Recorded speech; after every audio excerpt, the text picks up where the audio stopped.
আজকাল অনেক সময় আপনার নিজের আপন মানুষই আপনাকে ব্যস্ততা দেখিয়ে দেয়।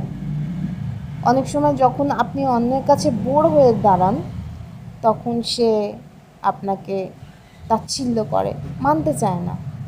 তখন নেশায় ধরে। কারুর সিগারেটের নেশা, কারুর মদের নেশা, কারুর পাবের নেশা। আমার হচ্ছে ক্রিয়েটিভিটির নেশা।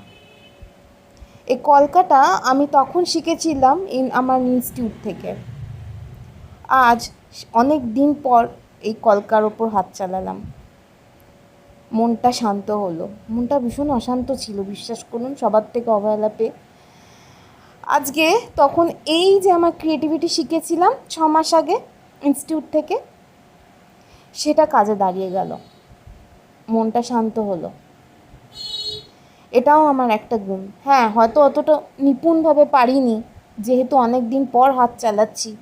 কিন্তু আজকে ওই ইনস্টিটিউটের ম্যামের কথা, আজকে ওই বন্ধুদের কথা ভীষণ মনে পড়ে গেল। মনটা শান্ত হলো।